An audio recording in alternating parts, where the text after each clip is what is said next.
Hello and welcome to Odds on Premier League match day 36, and we have Tom Rennie much more relaxed. I can feel it. I can see it after West Ham beating Man United the last weekend.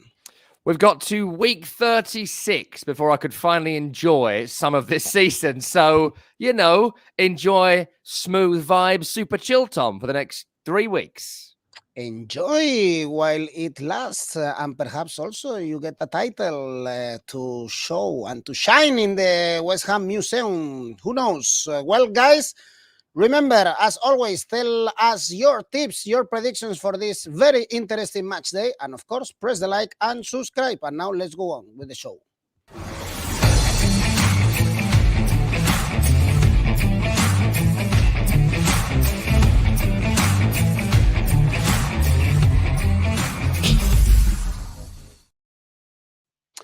Well, we have already some of your family members commenting in the video. Tom is a god, the best in the business, Mr. Tom Rennie.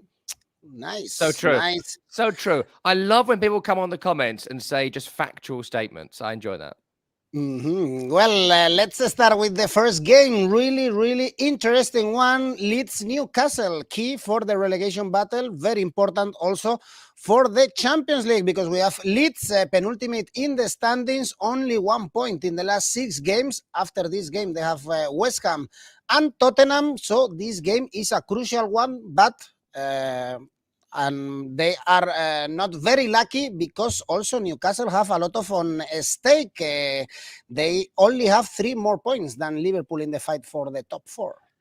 Yeah, I mean, what a game this is for Leeds United, because the way the results went last weekend, a victory next week against West Ham would not be enough, because of the victory for Everton against Brighton that no one saw coming in both scoreline and the way the game went. So they've got to win 2 games now. They've probably got to win 2 games to be safe to get to 36 points, which means you target the West Ham game, you target this game, and you hope to not be going to Tottenham on the final day needing to get something, or at the very least, the draw might get you over the line. So huge game for Leeds United. I think there's cause to be slightly impressed by last week against Manchester City. I think City found it a bit too easy, took their foot off the gas, the Gundogan penalty. But again, it was another really brilliant finish from Rodrigo. Maybe if he'd been fitter for longer this season, they might not be in the position they're in. I mean, defensively, that's where the main issues have been, but it was a really smart finish. The question for this is, what has Allardyce, Big Sam, been able to do in the past week to get them victory over Newcastle? Well, I know what they're going to do. You know what they're going to do. It'll be 4 at the back, 2 holders, but it'll be more like 6 at the back. Harrison and maybe Nonto, if he starts, will drop in even further. So you'll have a 6-man back line, at least 2 holders, maybe an 8-man back line, and they'll try and get 1 striker, probably Bamford, and maybe Harrison behind him to try and carry Leeds upfield. They will sit deep. So in this game, you look at Newcastle to have 60, 70, 75% possession. I'd expect at least 5 shots from outside the area for Newcastle, because Leeds will be so deep in this game. And if you're looking for a Leeds United victory here, that's not what I'll be tipping. But if you are, you go under. Low scoring. They stop Newcastle from scoring. If they do that, then Leeds can win this game. This is not going to be, I don't think, unless it goes against Sam Allardyce's plan, a kind of harem-scarum over 2.5 thriller. That's not what Allardyce does, and that certainly is not what he'll be training his team to do this week. I think the story really is all about Newcastle, though. Frankly, they're better than Leeds in every department. I think that the current run of form they've been on, even the Arsenal game, they played well. They did play well in that game. On another day, I think they probably could have gone on to get something from that game. But Arsenal, great counter-attack for the second goal. What do you do about a finish like Martin Odegaard's for the first? And them's the break sometimes. I see Newcastle getting back to winning ways here. I think lots of shots from Newcastle is what I'd be tipping here. Look at the over 15 shots, over 8 shots on target. And look at Callum Wilson as well.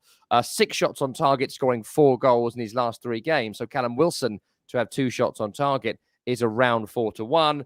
Look at, see, tough this. If you're going to go Leeds, I would say Leeds without conceding. I'm not tipping that. I go Newcastle without conceding, having over 15 shots, and Callum Wilson to score and to have over 2 shots on target himself in this game. Newcastle win without conceding.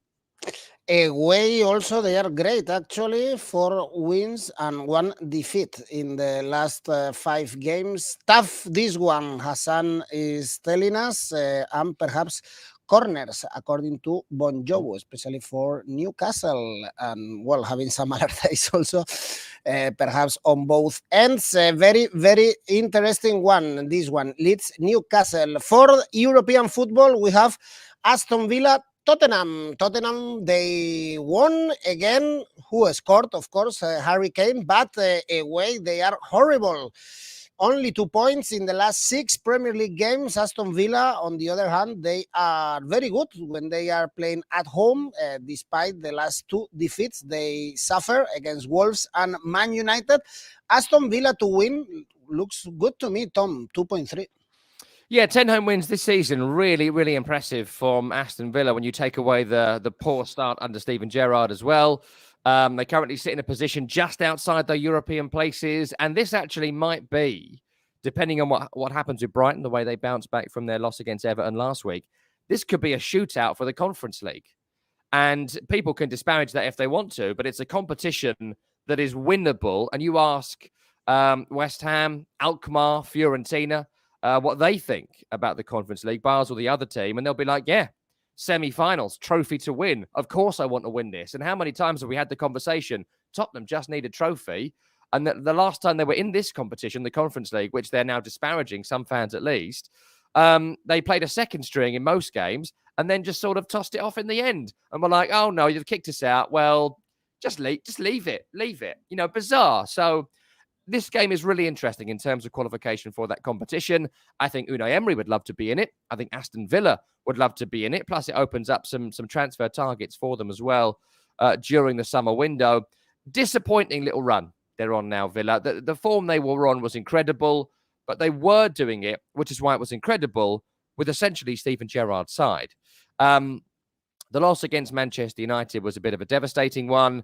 I thought they were poor against Wolves last week, actually. Wolves with a really strong rearguard action. Another big home win for them to get all 3 points there. So I think Villa will be really, really keen to bounce back from the epic disappointment of last week. I think 2 weeks ago, they would have still thought they could chase down a Champions League place. Certainly, they were competing with Liverpool for 5th. That is now over. And now it's a battle for 6th and 7th with Brighton, Tottenham and them. How's the game going to go? Well, I think that the Ollie Watkins hot streak has come to an end. I think if Aston Villa are to win this game, I'd be looking at them needing to score 2 goals. Why? Because Harry Kane plays for the other team. I mean, his scoring record is crazy this season, considering just how bad Tottenham have been in terms of chance creation. So Harry Kane scored his 10th headed goal in the Premier League this season, last weekend in that victory. Harry Kane to score a header in this game is 10-1.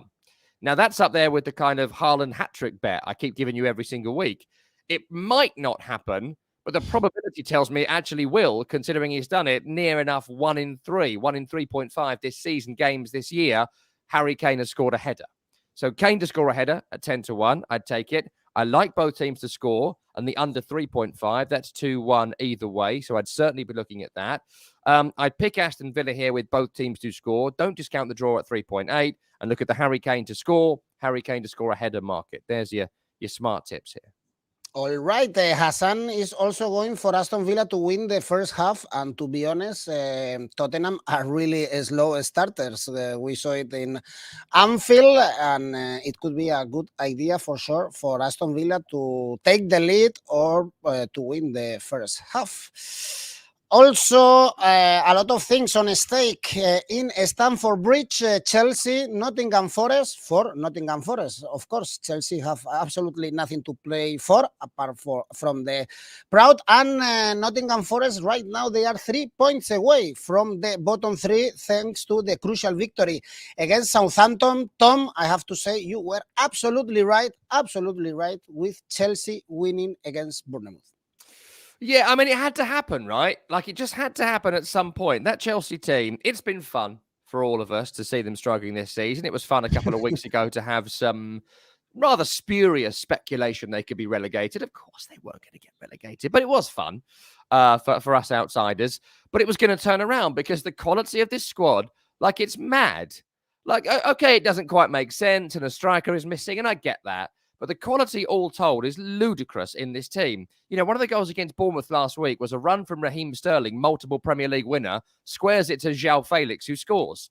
Like, they're playing in the same team and no one's noticed because nothing's happened. It's really, really weird the way Chelsea has gone this season. I expect them next year to be back in the top four at a minimum. I'd expect them with Pochettino in charge, which looks like it's going to be confirmed, to actually challenge for the Premier League title and be within 5 points of Man City at this point. Because, again, they're going to spend big this summer because that's what Todd Bodie seems to want to do. So, look, I thought it would be a good chance last week to get back on the horse. And I think this is another one here. Their home form, Chelsea, has been woeful. No wins in the last 5 home games. You know, just 11 wins all season is still an embarrassing statistic for Chelsea. But I just have that feeling that they're going to do it again here, because it just feels like there was a pressure valve release last week for Chelsea. So be looking here for Chelsea to have loads of shots on goal.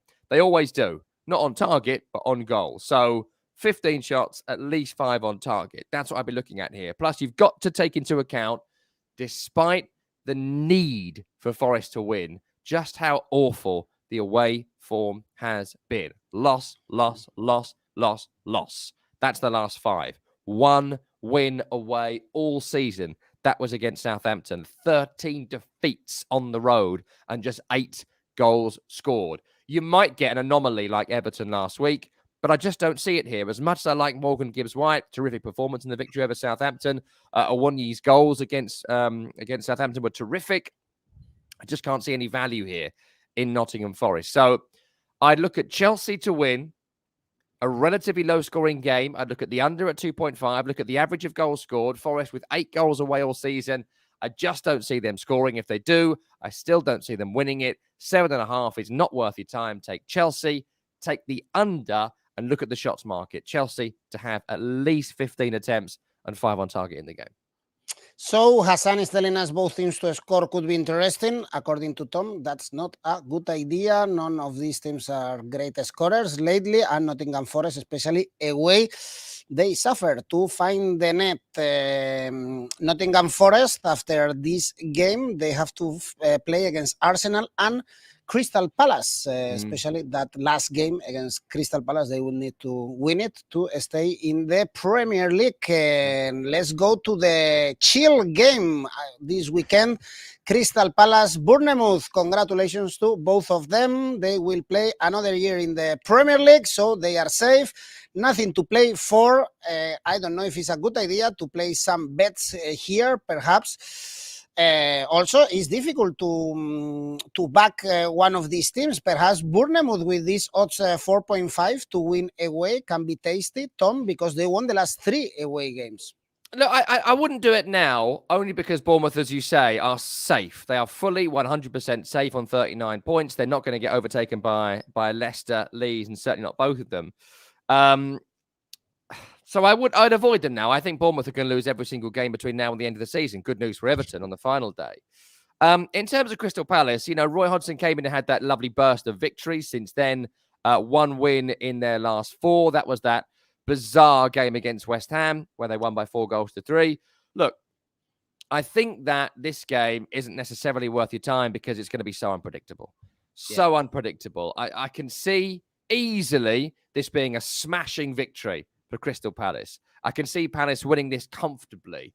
2, maybe 3 goals. Look at Eze in terrific form. Look at Elise. Look at Zaha. Maybe one of the final games full stop for Wilfried Zaha at Crystal Palace. So he'll be looking to add some sort of crescendo to his time there. So look at 2 things here. Number 1 is the big victory Crystal Palace market. That's over 2.5. That's over 2 goals, over 3 goals, giving them a bit of a walloping, really, because Bournemouth have done incredible to get to this point, incredible to get safe, but they've done the job now, and I think they're going to get beaten by the last couple of teams they faced this season. Plus, their away form across the campaign has not really been incredible. 5 victories, but 10 defeats and 40 goals conceded on the road, Bournemouth. A huge number of goals to have conceded across the campaign. The other scoreline I'd be looking at here is both teams to score, and again, the over 2.5 market. You can see there being a freedom, a relaxation And frankly, Palace's defence has not been amazing this campaign. 46 goals conceded is one of the worst in the league. It's in the bottom 8 of the league in terms of goals conceded. So over 2.5, either a big Palace victory and they win both halves and win comfortably. Look at the Eze to score market. Eze to score from outside the area is 13-1. I quite like the look of that. He scored in this game at Bournemouth from outside the area. It's 4 goals in 6. So look at Eze to score full stop. But goals over 2.5, pick a winner. I'd go Palace. All right, goals. Also, Henry is going for goals. It could be a good idea. You say this game is unpredictable. Much more predictable the following one: Man United, Wolverhampton, 1.4. Man United. Perhaps this is kind of a safe bet. They have to win at home. They are winning and they are keeping a lot of clean sheets. Actually, the 5 last games at Old Trafford, they kept a clean sheet, even with De Gea as goalkeeper. And Wolverhampton, they are absolutely safe and they were getting the points at home. Away, they are very poor, Tom. Only 1 point in the last 5 games. It looks like a no-brainer for me going for Man United here. Yep, 100%. How dare you besmirch the reputation of David De Gea? We love him at West Ham. We hope he stays forever. Look, terrible week for Manchester United, right? It was a really poor performance against West Ham at the weekend. They struggled to get into a rhythm. I think there was a hangover from the Brighton game on the Thursday as well, which I'm sure Erik ten Hag will moan about a lot going into this game. But a full week of rest, ready to play, a must-win game. Got to pull away from Liverpool now. Got to win the final 4 games this season to get back in the Champions League, where Man United have been aiming for all season long. Getting a bit risky all of a sudden, but they're going to win this game because, as you say, Wolves have essentially stayed up on the back of home victories. Another one last week against a good team in Aston Villa. The second half of their season actually looked quite daunting when you look at the fixtures they've had, but they've beaten pretty much everybody bar Leeds at Molineux this season, all the big teams, 9 victories at home, just 2 away. And look, they're not going to win here. So what do? Man United win. I'd say Man United win by scoring in both halves. They're going to win both halves. Look at the Marcus Rashford market, 16 goals this season, scored in the reverse fixture. He'll be smarting after his disappointing performance last week and at Brighton. So double it up with a Rashford goal. I'd be looking at least 2 shots on target from Manchester United in both halves. There's a nice market to be had there. And I think they'll win comfortably. Look at the over 2.5 market as well. I think this will be a bit of a salve for Manchester United this season in what, in the end, is going to be a pretty disappointing league campaign. So, easy victory, over 2.5, 2 shots on target in both halves, nothing for Wolverhampton Wanderers. Exactly, as Hassan said, this could be a really safe bet going for Man United.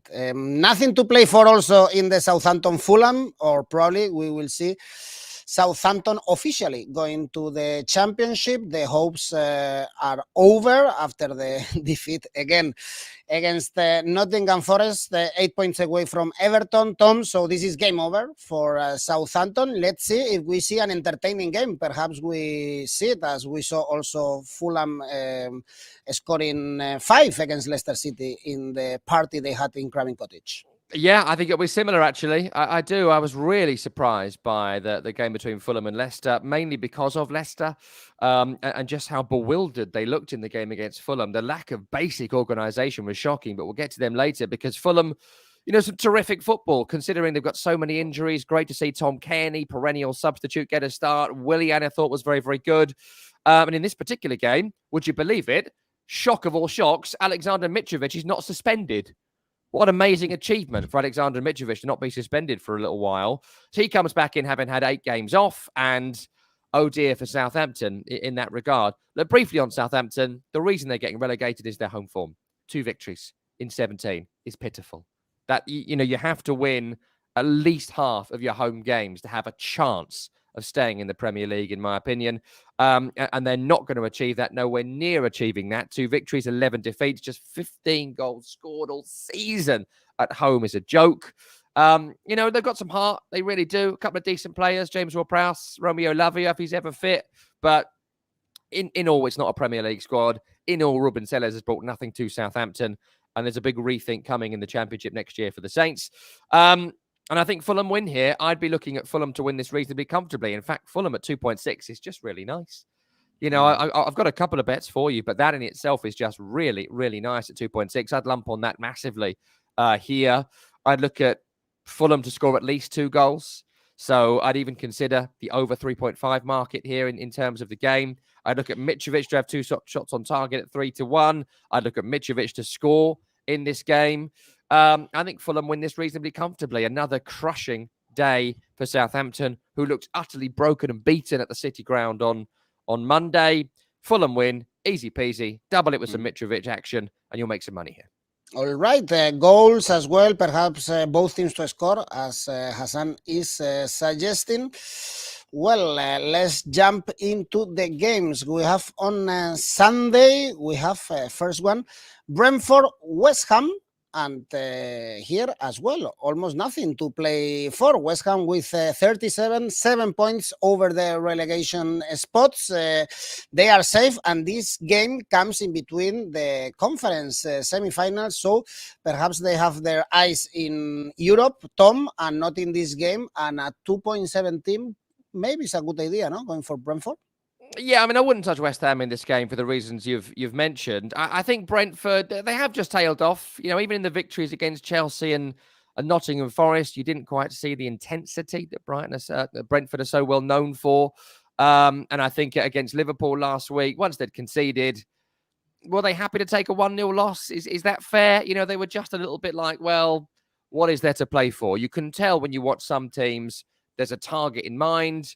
Other teams, you know, they are thinking about what a slog this season has been. It's been a near 11-month season. A lot of those guys deserve a bit of a break, will want a bit of a break, and you saw that there. Brentford's home form this season actually has not been spectacular. I think that's the reason they're not going to qualify for European football. 2 defeats, sure, but 7 draws this campaign.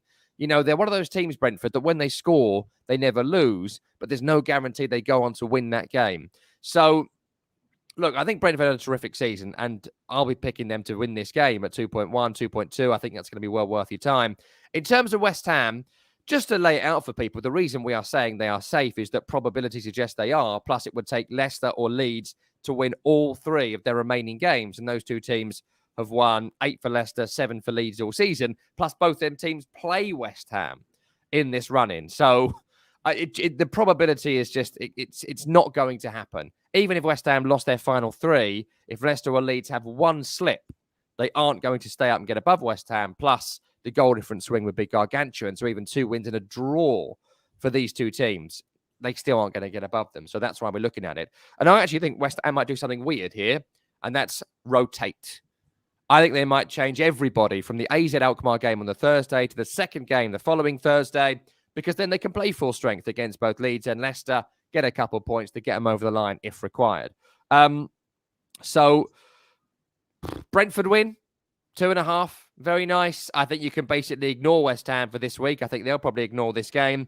I actually wouldn't be surprised if it was quite comfortable as well. Brentford win without conceding, maybe winning both halves. I'd still look at the under 2.5, but I think Brentford win. Walk away with your money. Maybe a 2-0 or something like this. Not a lot on stake in this game. Really important, the next one. Key game for the Premier League, Everton, Man City, and also a crucial victory for Everton, the one we saw in Brighton, perhaps the one that meant them to stay in the Premier League. And perhaps also they have a chance here, you will tell me, Tom, because this game also comes in between the Champions League semi-finals. Perhaps Pep decides to make some turnover. Also, this is played on Sunday, which is an anomaly since I think there is Eurovision on Saturday in Liverpool. That's why they cannot play on Saturday. By the way, we have odds for Eurovision in Oddspedia. If you want to bet on Eurovision, you can go to special bets in Oddspedia and you find markets for Eurovision as well, and the best bookies to bet on that event. Tom, for this game, do you think we can see a surprise? I guess all Arsenal fans are hopeful for Everton to take a point at least. I mean, look, I think that Everton's victory last week was incredible, and the way they cut Brighton apart on the break to score goals at every possible opportunity was terrific. And they're going to need to do that again here if they're going to beat Man City. Plus, it's worth noting they did draw at the Etihad earlier this season when Frank Lampard was in charge of Everton. Um, no, I mean, no, right? I just can't see it. I think that Everton, their home form this season, 5 victories, 1 win in their last 5. You know how they're going to play this game. It's exactly what you saw last week. Sit very, very deep, compete, battle for the ball, and try and hit them on the break. I see the argument for there being some rotation with Manchester City, but Manchester City aren't the kind of team to be like, oh, well, we've got Real Madrid this weekend. We're going to bring in Cole Palmer. 4 defeats all season, 26 victories. Champions-elect at this point. They still want to win the Premier League. I think they go full strength, more or less. I think they go full strength. Maybe the changes are Julian Alvarez or Phil Foden come in. Not exactly a massive drop in quality. Maybe Calvin Phillips comes in for Rodri, but even that I don't see. Look, I think that Manchester City at 1.4 are probably going to win this game. They've been great away from home this season, City, in terms of big victories. They've got victories, but you haven't come away thinking, wow, what a team we've just seen. Think of Crystal Palace recently, for example, where it took a dodgy penalty for them to win that game. So I think they'll win it with a low-scoring match. I don't think Everton are going to score. Despite the return of Calvert-Lewin and the goals last week, I think they're not going to have enough chances to score against Man City. So I wouldn't be surprised to bet the under here. I wouldn't be surprised to see this quite tight. But I do think Haaland plays. I do think De Bruyne plays. I do think City go strong. They win it under 2.5. And I think you just make out like a bandit here. City win, low scoring, disappointment for Everton. Everton drew at the Etihad. We were checking the head-to-head between these two teams, and Man City basically always win. But in the first part of the season, when Everton got a draw, Man City is still fighting for the treble. Let's see if they are able to achieve it in a very key week. This one playing Everton and then Real Madrid on Wednesday. And in case Everton are able to take at least a point against Man City, Arsenal, they are still fighting and fighting. Great victory against Newcastle. What a goal scored by Odegaard. 15 goals, to be honest. I've never thought Odegaard could achieve those numbers. Forest and Wolverhampton are next rivals for Arsenal, but this one could be a tough one. Brighton, remember that they still have options to play in Europe next season. Horrible game to predict this one. One of the last teams that Arsenal would want to face in this particular run. Brighton, one of the best teams away from home in the league this season with 7 victories. Only Newcastle, City and Arsenal themselves have had more. And Brighton are going to go there to play football. They are going to defend well. They're going to keep the ball. They're going to knock the ball around the corner when you try and press them high. If not, they're going to dominate possession on the edge of your penalty box. And I don't see Arsenal kind of camping in that way. Arsenal very similar in style and in delivery. They've got slightly better players, which puts them in a slightly better position in the league, or significantly, if you like. Look, Arsenal, I don't think they'll be champions. I think their little run of bad results before the last 2 wins is going to cost them.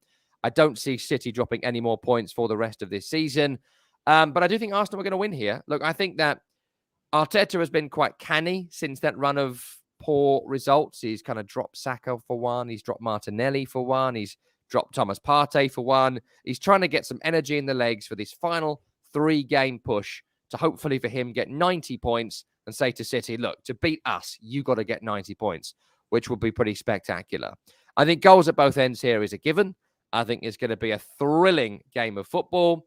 Look at the Arsenal front 3 market. Jesus, 5 goals in his 7 games since returning from injury. Look at the Jesus market. Bukayo Saka, 2 shots on target in his last Premier League home game. 2 shots on target for Saka here. You get around 4-1, 5-1. I think lots of shot accuracy in this game is what I'd be looking at. So 3 shots on target for both teams in the first half. Odds will be pretty good there. You can also look at 2 shots on target for both teams at around 5-1. You mentioned Martin Odegaard. Great goal last week, 15 this season. For him to score from outside the area, 15-1. That might start coming into my James Ward-Prowse to score a free kick, Haaland to score a hat-trick, Kane to score a header run of bets that I've been doing all season, which have been paying off. Arsenal victory, both teams score, and look at Saka, Jesus, Odegaard to make it slightly more interesting. Bring those odds up. Well, both teams to score, as Messi Boy is telling us, pays only 1.6. The bookies expect goals at both ends, and Hassan is telling us don't write Brighton off here. Indeed. Alberto also, Arsenal, great value to win, even more than both teams to score. 1.8, tricky game, this one. And the last one is on Monday, Leicester City, Liverpool, crucial game on both ends, with Leicester City 2 points away from salvation, conceding so many goals. I was checking also how many goals Leicester City scored. They scored as much goals as Man United, 49. That's a lot. And despite these numbers, they might go down. And Liverpool, Tom, is still fighting for the Champions League spot. 6 consecutive victories now. Yeah, I mean, horrible game for Leicester City. A really, really awful game. Of all the teams you could play, all the times you could play them, this is not the one that you want. The performance by Leicester last week, I've got to tell you, I'm still shocked by it. Really shocked by how bad it was. Samare and Tielemans provided no protection for a back four. Runners were just streaking past that midfield at the defence, and there was no way of stopping it. Wout-Face and Soyuncu were all over the place. Daniel Everson couldn't catch a cold in goal. Defensively, really, really awful in that game. And if they play anywhere near the level of last week, Liverpool will break this little run of 1-0s and 2-1s and give them a real hiding here. So that's a concern for Leicester City. They can score goals, and at home, with the wind in their sails, with a bit of luck, I do think there's a possibility of victory here. I wouldn't discount it completely at 5.5, with needs must too, but they look like a badly coached team going on last week. Maddison carries the ball too much. Jamie Vardy doesn't quite have the dead-eyed finish he used to have. Patson Daka is not good enough. Harvey Barnes has scored a lot of goals this season, but apart from that, in terms of assists, there's been no great contribution from him. And I don't really know what combination they play here, because they can't sit in and defend deep because they're not very good at it. So they have to try and go toe-to-toe with Liverpool and outscore them. I just don't see it. I do think Leicester will score a goal. So I'd certainly back goals at both ends in this game. But I think this might be another Leeds United type game for Liverpool. The run of form, have they played well? I don't know. Not great against Brentford. Not great against Fulham. The West Ham game, I went to that. They were lucky to win it.